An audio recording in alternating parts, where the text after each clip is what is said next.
You know, watching TV is dangerous. I'm Meek and honestly, don't touch that dial.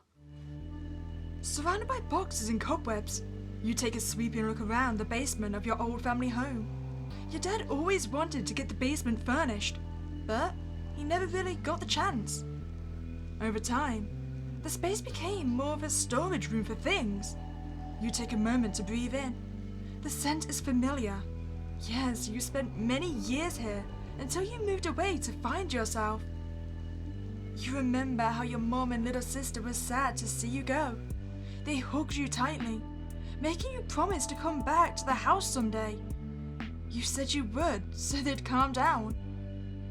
You wish that you could do more to make them feel better. If Dad had still been around, he surely would have cracked a joke or two to distract the family, so you could leave with no worries. Well, that's what you tried to convince yourself of anyway. You know the real reason you wanted to leave the house had nothing to do with soul searching. You had a good childhood. Your family was kind enough, and you had no issues with other kids in school. By most people's accounts, you had a good life so far. No, the reason you left has been sitting in the room with you the whole time, watching you. Ironic, because most of the time TVs are meant to be watched. Before you sits an old CRT. It used to be upstairs in the living room, and the family would gather around it to spend time together, watching movies, playing old game consoles, and watching shows. Pretty much everything you'd expect a TV to be used for. Yeah, this old thing is the reason you decided to leave the family home. Why?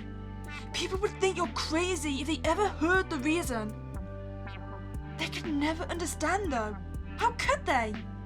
I mean, how else would you be able to tell someone that the TV ate your father? Oh damn, are we talking like poltergeist style? Is he still in there? Can we get him out? How long has it been? I imagine quite a few years. Growing up, you remember that your dad would tell you not to be around the TV alone. As most kids do when told not to do something, you didn't listen. Is this gonna be like a sister location moment? Where you aren't allowed to be alone with oh, I've forgotten her name. But yeah, you're not allowed to be alone with her unless she eats you and scoops you. I mean, actually, if that was true, wouldn't we be eaten, not the father? Unless it accidentally grabbed our dad instead of us, he pushed us out of the way. One night, when everyone was asleep, you snuck down to the living room and sat in your usual spot, staring into the dark screen. At first, nothing happened. As you tried to get up to go to bed, though, you began to feel a strong tug from the direction of the TV. Before you knew it, your shirt had been grabbed by the TV, phasing into the screen and becoming torn as though it was being ripped into by teeth. You remember screaming and hearing loud footsteps. Your dad showed up and yelled something, but all you remember next was being tossed out of the living room. You know, if the TV is quite literally eating people as they go in, yeah, the dad's not alive. The dad's definitely dead in there. We might be able to find his corpse, I suppose, or chewed up. You landed on the floor and hit your head. For a moment, things were silent. Then, the sound started. Squelching, cracking, breaking. All sorts of sounds that should not come from a TV that isn't turned on. You could hear strangled cries and gurgling, which sounded too much like your dad. Dad! You stumbled to your feet to run back into the living room, when suddenly, you felt something hot splash on your face, and your vision went red. The smell and taste of iron was overpowering, and it made you nauseous. When you were finally able to wipe the liquid out of your eyes, you fell to your knees. The scene in front of you could only be described as a nightmare. You see, my question is, how the hell do we explain this to literally anyone? I mean, it's not like the dad just disappeared into the TV, there was no bodies, there was no evidence. Clearly, this is an entire bloodbath of a crime scene. I mean, the police are gonna have questions, right? They're going to accuse us of being some kind of sinister moment where we just butchered our own dad. Blood soaked the carpet. The entire living room was red. All you recall is the TV screen being completely clean. Your dad was gone. The police ruled it as a homicide, and since you sustained a head injury, they figured it was a burglar. You couldn't even cry at the funeral. The years after that were a blur. See, I feel like the police didn't do a very good job there. I mean, I would have had so many questions if I was the police. Like, A, how did the mother not hear any of this? Or the sister? B, how the hell did this burglar manage to murder this guy and get blood everywhere as if we went through a wood chip? See, I think it's a conspiracy, okay? I think the police know that this TV is haunted and can eat people, and they just don't want to deal with it, okay? They're not SCP. They don't know how to handle these kind of situations, so they'll rule it a homicide, say it's a burglar, and just leave. I mean, fair enough, smart. It saves the police lives. Snapping back to the present, you notice that you are much closer to the TV than you were before. Okay, so clearly we never learned a lesson to bring a friend when we're going to confront the haunted TV. Also, is this going to be like an Oculus moment? Can it make us see things that aren't there? Or like hide things that are there in that case? Ah, self-powered. You know what, in this economy, I appreciate it. It'd save my electricity bill. You should get even closer to it. A voice forces its way into your mind. You stumble back from the TV and fall to the ground in shock. What the hell? Was that you? You point to the TV with a shaking finger. You came back to this house for a reason. You missed your family. Wait, did you eat my entire family?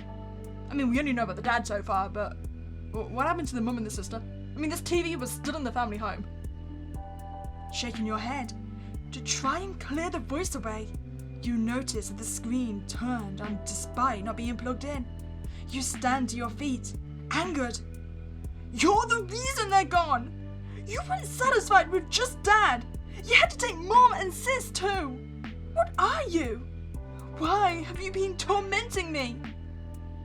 I mean, I hate to just incriminate us in this situation, but this is the kind of situation where a lot of things would be pointed at us being culpable, right? I mean, we're the only surviving member. We were there for the dad's death. I feel like we'd get accused at this point. You look at the screen, waiting for an answer. Oh, there's my family. You already know the answer. The family always gathered around to watch me. You made me feel like part of the family. I want to be with everyone. That also includes you. Come here. Come closer. You take a step forward, despite your efforts to resist. I reunite with your family. Okay, so at this point that we tell the TV it's now disowned, we're gonna sell it. I mean, that would probably make it kill me faster, right? You know what? I'm sorry you felt abandoned, TV. I should have probably smashed you with the hammer on the floor there. I'm gonna resist. I am not giving in to you. No! You roar and grab a nearby baseball bat, flying towards the TV. Did we actually successfully break it? Imagine if my family started like crawling out of the TV now, like gross zombie demon style. Stop! Don't you want to be with us? The voice attempts to invade your mind again, but you continue swinging in a blind rage, realizing that the thing in front of you truly was just a TV. With a final crash, the box was reduced to a pile of scraps. Your breathing slows, and you drop the bat to the floor. Your family can rest now. It's time for you to leave this place and truly find who you are, without the fear and regret ruling over your life. I mean, I know that's like supposed to be like the happy hopeful ending. But I'm just saying, we knew this TV was a murderer, basically. It consumed and butchered our dad. We could have saved our mother and our sister. Okay, if we took a hammer or a baseball bat to this thing after it consumed our dad, I'm just saying, we'd still have part of our family.